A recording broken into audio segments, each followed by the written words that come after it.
this lecture, I'm going to continue with our theme of looking at problems in criminal justice, the legal system. This is part 2. So in the first lecture, I gave you kind of a broad overview of just a general idea of the system and why problems would emerge in that system based on what it's looking for, right? Now we want to look at some specific examples to try to get a better sense of how you might do this on your own. So one idea is to think about imperfection, right?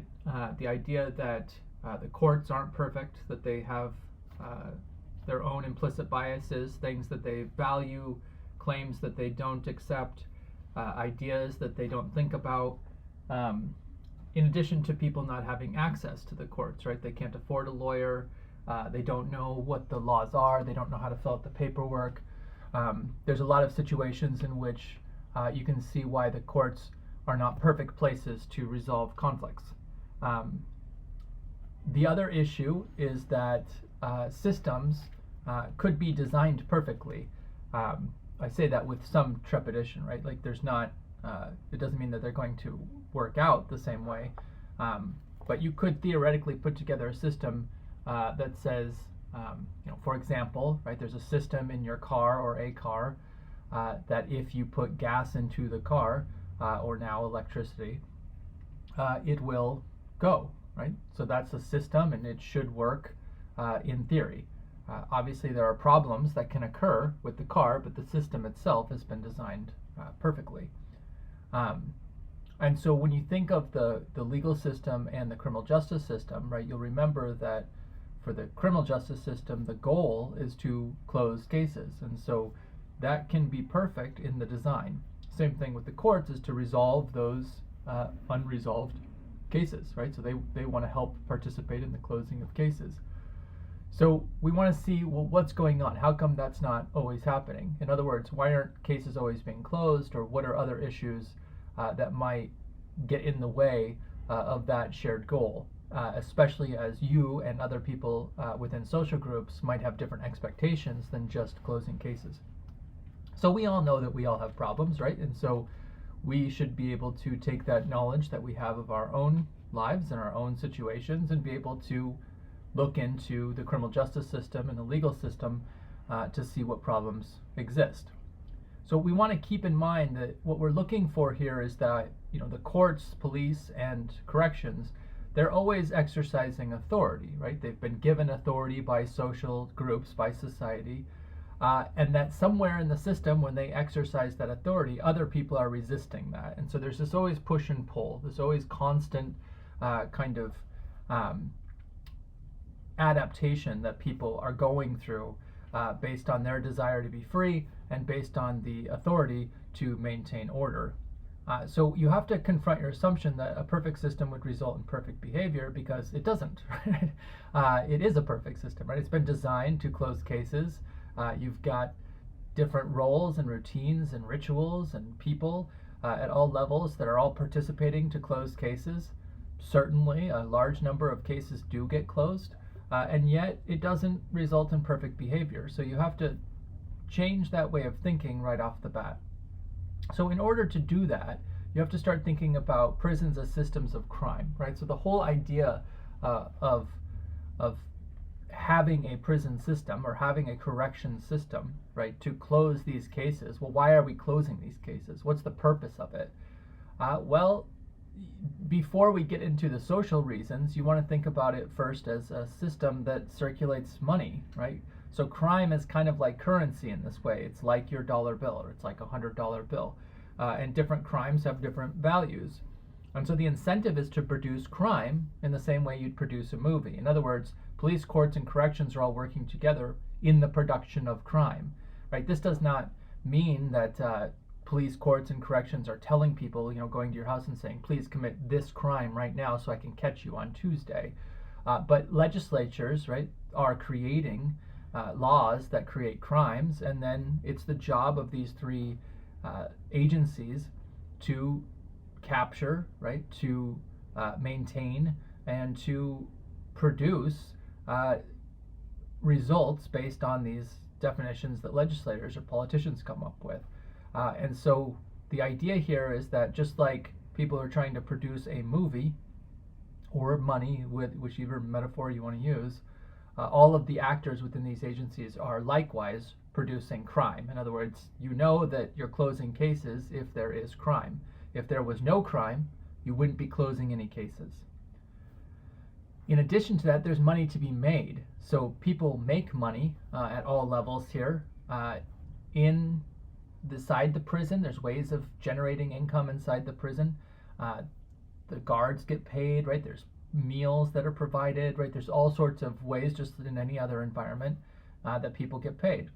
And that goes all the way down to the street level, right? And so this is a system that generates because it produces cash, right? Because it produces money. If it didn't do that, then like other failing businesses, it wouldn't work.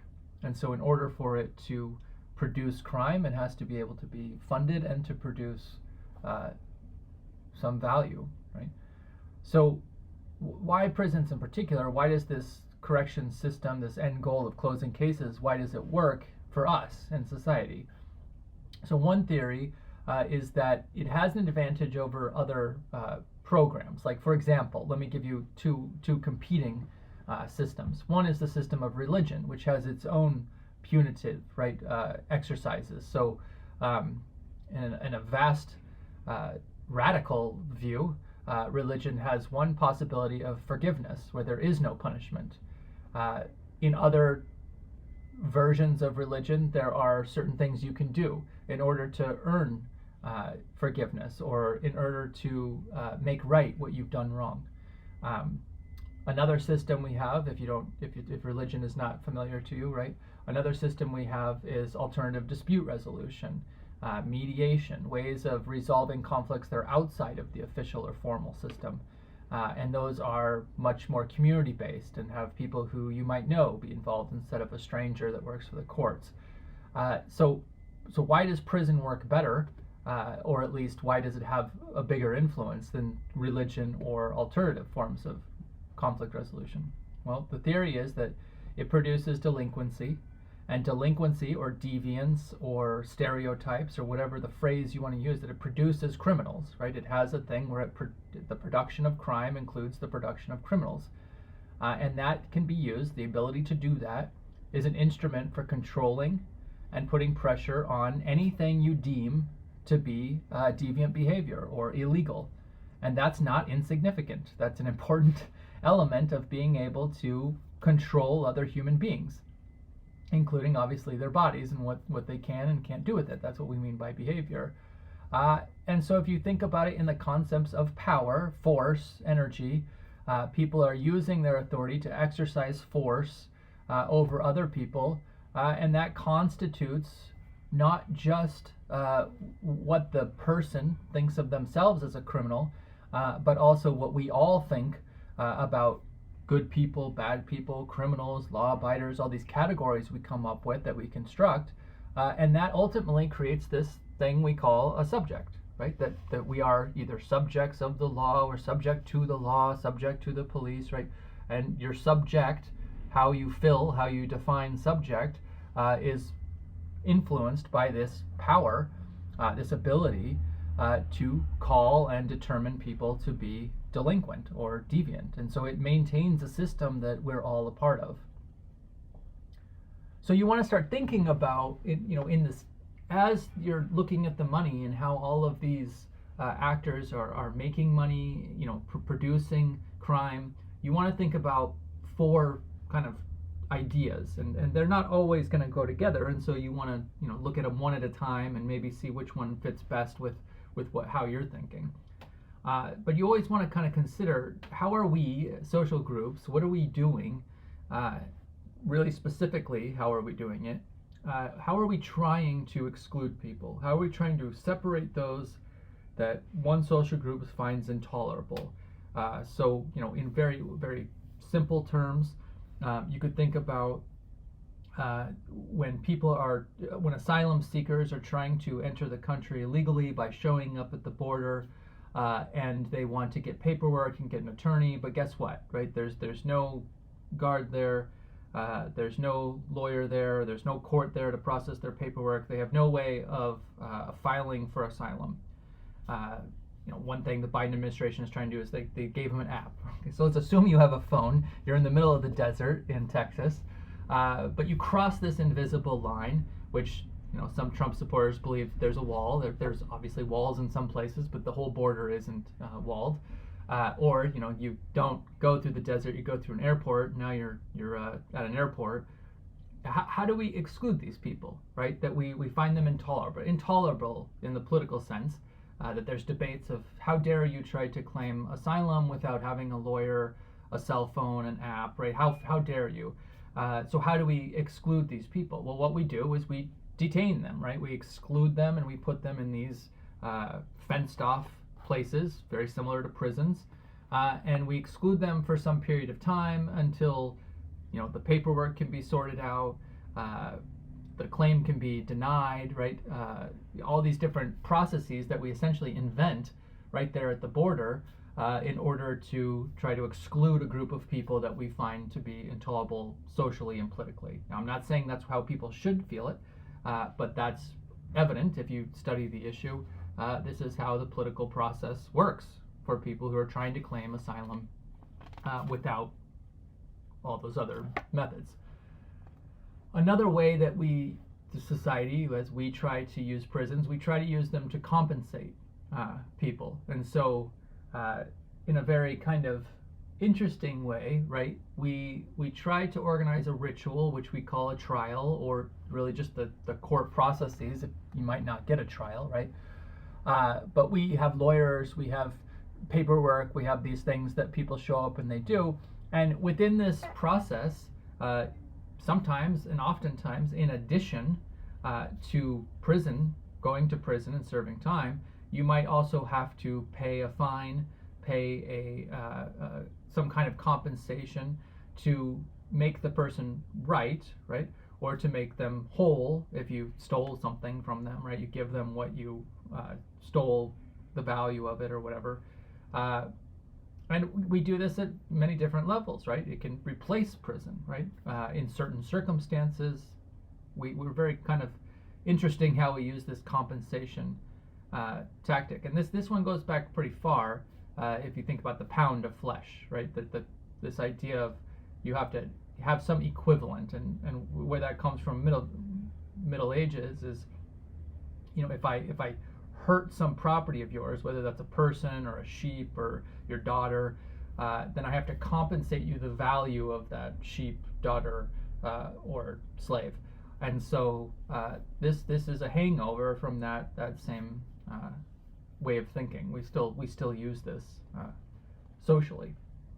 Probably the biggest way that I think students talk about is about stereotypes. And so we mark people. So we use the prison system to mark them. I mean, the simplest thing is, you see a prison uniform on television, you immediately know where they are without having to see the guards, without having to see the jail cells. Just the mark of the uniform alone, or I probably should say costume, lets you know exactly who that person is, what the subject is. And so this also, though, has two parts. It has an internal and external part. It's got the memory of the accused, right? We're telling them you must think about what you've done. You've got to be confronted by guards, by people accusing you, by the police, by the courts, right? We're constantly reminding you, and we want you to carry that knowledge, that memory forever. But there's also recognition by the social groups, right? We say, we know what you did. We're going to remind you constantly. We're going to make sure that, we keep our eye on you, right? And so the mark is kind of a way of maintaining the subjectivity of the criminal. And then finally, right, how do we confine people? This is the most repressive, it's the most restrictive, and so you've completely taken away their individuality, and now they're fully the subject, and they are subject to a life of confinement like we would do to domesticating a wild animal. So you want to think about crime as a useful source of socialization. Social groups get to participate in all of this, and it keeps the money circulating, which is how it's beneficial to people and they want to keep it going.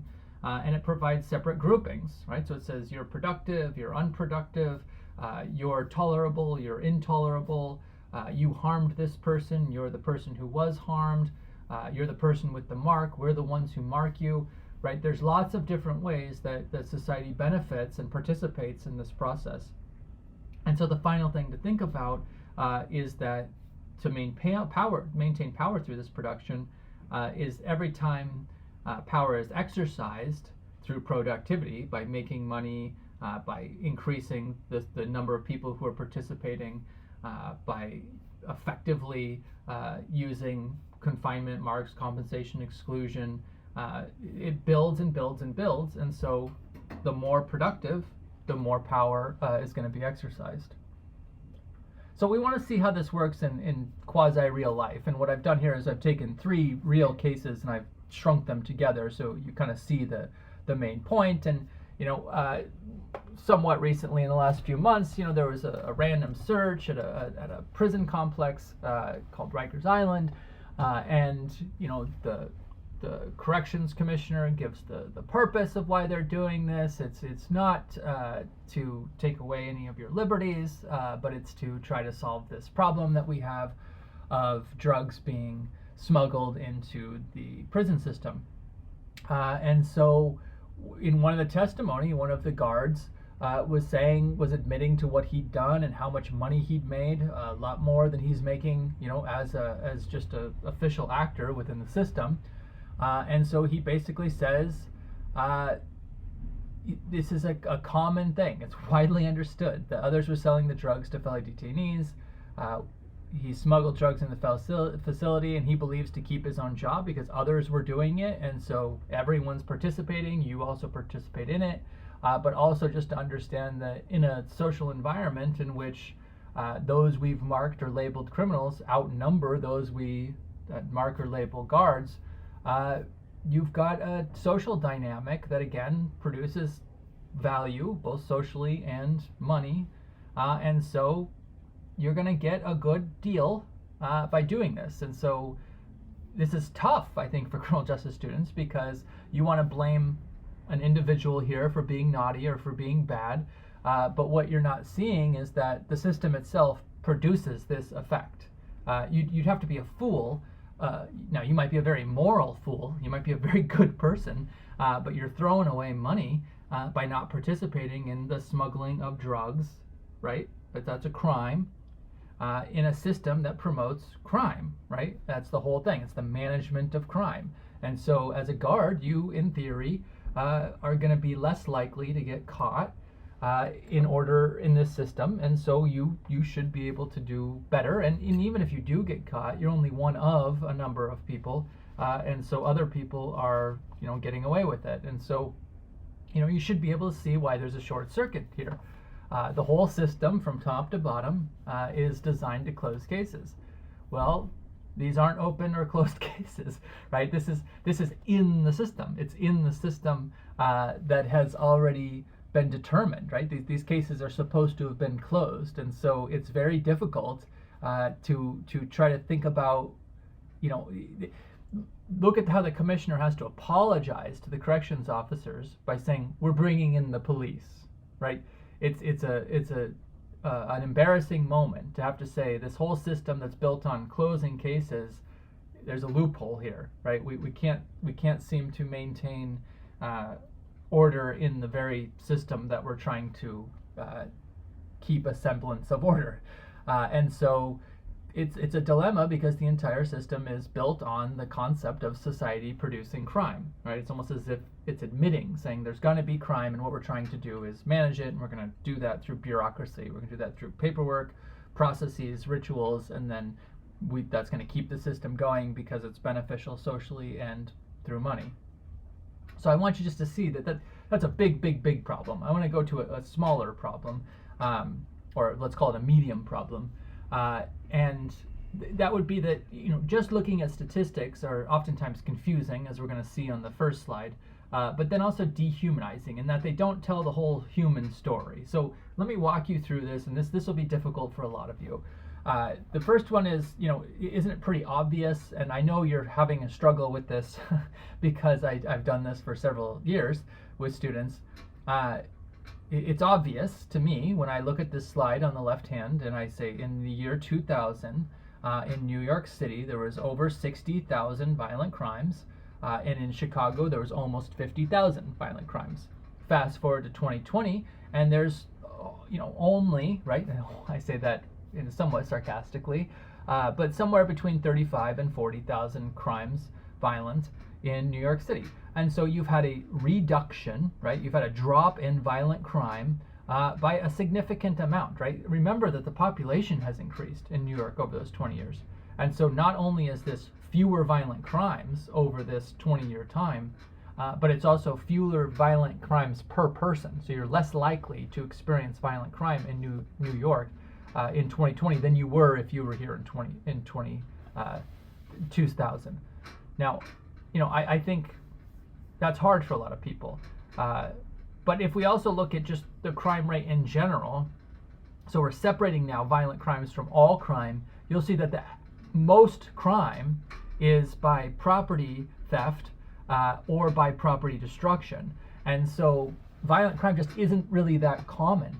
And then you've got several violent crimes underneath this stat over here on the right. Burglaries, violent, aggressive, aggravated assaults, violent, motor vehicle theft, assuming, right, this one's assuming that they're taking it while the person's in the car. They're not separating that, whether somebody just takes the car without your presence.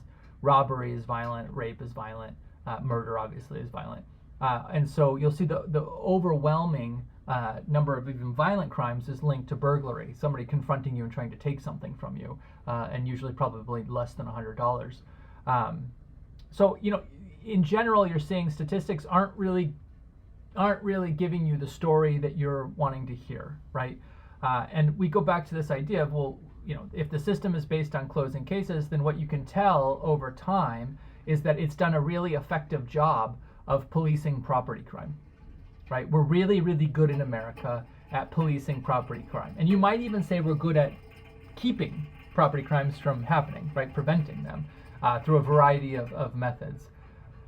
But what are the inputs here, right? The inputs for the data are the number of crimes that actually happened? No, right? These are the number of crimes that have been reported, that they've been through the system, right? And so the outputs are going to reflect the inputs, right? What's been actually taken into the system. This doesn't mean that there aren't lots of criminal activities going on.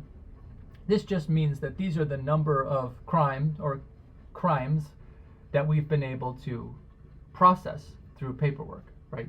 And so stats don't really tell the whole story. They tell a story. They tell that we're getting better and better at reducing property crime. We're getting better and better at processing violent crime. But what it doesn't tell us is what else is missing in the story. But I want to switch over to now something you're probably thinking. You're thinking, no, this can't be right? The statistics just must be wrong. Well, you're not alone. If you start on the left-hand side here, 61% of registered voters in the last election said that crime was up there. It's one of the top important issues that they cared about. And Republicans were almost twice as much concerned about crime than Democrats, which is strange because Republicans tend to talk about violent crime in major cities, which tend to be dominated by Democrats, right? So they're not, I know they're worried about crime in their own backyard, but they also seem to be they're concerned about crime in places where Democrats live. So they're just generally concerned about crime. And then older voters, people who are older than 65, are very worried, which I think makes a lot of sense if you start to think about it. But young people are less worried. And then, here's the reality. The FBI says there's been no increase in violent crime in 2021. So most people are concerned about an increase in violent crime, and yet, in reality, as you just saw in the last slide, there isn't an increase, right? So they're very concerned about something that isn't happening. Now, what's interesting is that this is not just true in America. This is true in Mexico, in Colombia, Argentina, Peru, right? This seems to be like an entire continent is concerned with crime, but that aren't really happening, right? And so people are very afraid of crime in these different places, and you can even break it down by how the phrasing is used in social media. And that's what this study looked at. It's, did they use phrasing that was talking about crime generally? And you'll see the countries, the bigger the circle here above the line, those are who used more, right, on social media. And then below the line would be less. And so those were kind of different depending on, you know, the culture and the country you're in. But the people with a strong fear obviously tend to see and reproduce tweets about crime more than people who are not, right? And this doesn't coincide at all with the actual numbers of murders that are actually happening in those countries. So they're talking about violent crime a lot, but there isn't really that much violent crime. So at best, right, statistics are only giving us a partial picture, right? People who feel afraid about crime are going to continue to be afraid about crime. It doesn't matter what I just said to you, right? If you are concerned about crime and you are afraid of crime, the statistics aren't going to really change your mind. And again, we see this in, you know, I think this one's great because as you see, right, social media is pretty obsessed with violent crimes, but in reality, property crimes are what actually happens, right? So social media doesn't seem to talk about property crimes very much. You're not really worried about that in social media, but you should be worried about it in reality. Whereas you're worried about violent crimes, specifically murder, when you really shouldn't be worried about that in reality. But again, right, that's not how you're making your decisions, right? So I know that you're making your decisions, a lot of you, based on the myths of crime, what you believe crime is and what you hear about crime and the stories that you believe. It could also be true that you live in a neighborhood that has a lot of crime, right? Statistics aren't looking at specific neighborhoods. They're not going to your neighborhoods and saying, this is how much John is experiencing crime from 2012 to 2023, right? They're looking at it in a much bigger sense. And obviously, some neighborhoods are more dangerous than others. So you want to think about that. But you also want to think about the fact that there's resharing of these myths of crime, and that's what's largely happening on social media and television and just gossip, people talking to each other in bars, things like that. A study I did with a student back in 2012, we looked just at Canarsie, and we're looking at social media in Canarsie, newspaper reports, and then the actual police blotter, what was actually going on. And what was fascinating is that a small group of people tended to start stories about a report of a crime, right? So it may not even be a crime. It might somebody saw something and they believe something happened, but maybe it wasn't actually a crime. But they'd start it on Facebook, and then that would spread to thousands of people. And so thousands of people believed that a crime happened, even though maybe it wasn't even a crime. But you see the influence there, the resharing of myths of crime, then feed back in to the feelings about crime. And so people who are living in this fear of crime are getting all sorts of feedback saying, oh yeah, you're right to be afraid of crime, because they're not really getting access to the statistics or reality. And they're not getting any intervention, right? They're not getting a therapist or anybody to try to help them, resolve these fears of crime they have. And so the picture isn't really providing what we're getting from people like you who believe that there's a crime problem, right? We're not really capturing your voice. And so we'd have to interview you and collect data that way instead of looking just at statistics. But really, if you wanted to super understand this, right, you're gonna have to go into your neighborhood and talk to people and study what's going on, meet with the police, compare the statistics, right? It would take a lot of time and it would take a lot of effort on your part to really get a good sense of what's going on in one specific area, right? You couldn't say all 5 boroughs, right? That would be impossible. So, if you're interested in criminal justice or policing or law and legal issues, then why wouldn't you just start in your own neighborhood, right? Start with gathering information. What do you see? What do you hear? What do you think? What do other people think, right? That would make the most sense if you really wanted to start getting a bigger picture than what the statistics provide. Then I'll give you one more example, which is AI, because it's been hyped up so much in the social media. It's another example of stuff that really doesn't matter, but we'll pretend like it does for 4 or 5 months, and then we'll pretend something else matters more. But 2 questions that are interesting to think about that could be problems, that probably won't be, but let's just say let's have some fun. So this is the least important of the 3 that I've given you. Could ChatGPT replace lawyers? No, but it could, because things already exist like this. AI already exists in companies like LegalZoom, and even just in small offices, there's programs that do certain things, repetitive. yeah, there's some areas of the law, like real estate, that probably could never be replaced by ChatGPT because people make contracts that are very specific to their realities and to what they want, and they really need humans to help them through that process. But then there's certain areas of the law, like torts, like establishing liability when you get in a car crash. I don't think you need a human to do that. There's certain inputs you could put into the computer, and the computer could tell you what your percentage of liability is. And so, sure, that specific area could be replaced. I think it gets a lot more science fiction when we start talking about, could this work in the criminal system? So can automated justice really work? And I just immediately think of Judge Dredd, right? I am the law. Do you really want a artificial intelligence computer deciding guilt and innocence? That's putting aside the fact of whether it could. I don't think it could. Based on the reviews that people are doing, academics are doing of ChatGPT, it's wrong most of the time. And so, is that really what you want?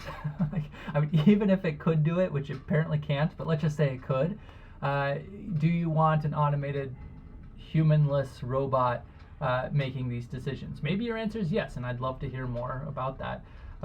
But I don't think most people in society would feel comfortable with it. But again, if I go back to thinking about closing cases, wow, automated programs would be great at closing cases. They might be wrong 90% of the time, but there's nothing in the criminal justice system as a shared goal of getting it right. Something we're going to study in this class. And so, it's interesting to think about, I think, but I just wanted to point out it's a problem, right? It's something that lawyers are thinking about, something that people, social actors are thinking about, whether it's a good idea. So I threw it out there. So I gave you 3 examples. Some other possible problems that I've just thought of that I'm just putting out here as things I think are interesting.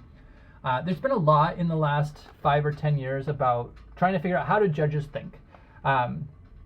I know several judges, and I've been close to many of them, and I do think they think differently than the average person. And that's partially because of how they're trained. That's partially of going to law school. All of us that go to law school, for better or for worse, we think differently. The hard part is how do you measure this? And so there's been some interesting books and some interesting research that's tried to figure out how to do that. How do you measure how judges think?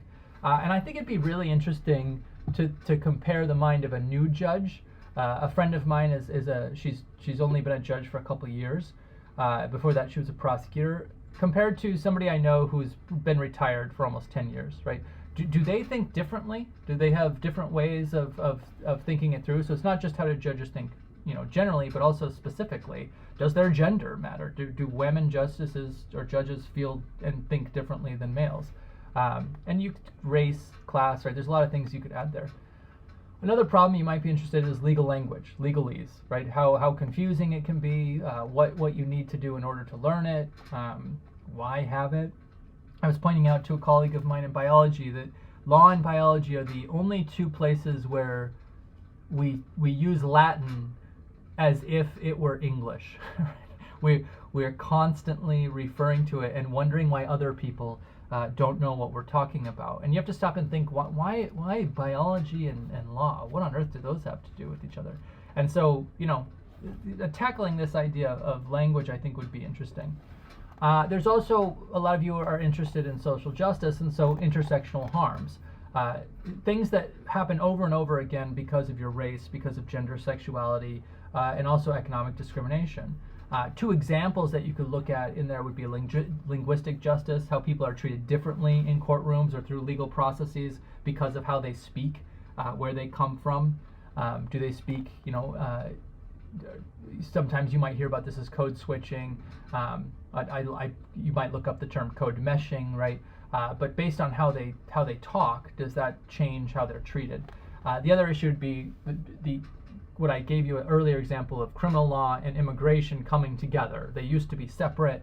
It still technically isn't a crime in most places to simply show up at a border and claim refugee or asylum status. But that's changing, right? The system is treating those people as if they're criminals, and so the crimmigration, bringing those two things together, that does seem to have huge harm on race, gender, sexuality, economic discrimination, and actually age, because a lot of children are getting caught up in this. The other issues I think that would be interesting to research would be the use of expert witnesses. We have an expert witness at our own college. Are they reliable? Does the knowledge they have get changed in the process of providing evidence in a courtroom? Do they change their mind? Do they start seeing the world in a more limited way because they're used to providing testimony? You should know that each side presents an expert witness, so it's expert witness versus expert witness. So both are claiming truth, both are claiming to be right. Do we see any problems with that? You might extend that to problems with evidence in general, and how evidence is processed and how it's used in court. This also would lead you, I think, to think about lie detectors. On TV, I think lie detectors are pretty useful. In reality, they're completely useless. And so you might do research on finding not why lie detectors are useless. I think that won't take you much time to figure out why. But why do people believe they're useful? I think that's a more interesting problem within the criminal justice system. We're going to look at wrongful conviction, and so you might look at that in a very specific way. You could think about probation. It's been in the news for the last couple of years about how should judges use it? Should judges use it? You might think about why courts can't deter crime, and also we're going to be reading about whether courts encourage police brutality, and so you might think about those problems. So those are just some problems that I'm giving you to think about. You could also have your own, and I just encourage you to look at the image here and focus maybe on one area and then just try to make connections and eventually try to get the whole system. But reach out to me if you're struggling with that.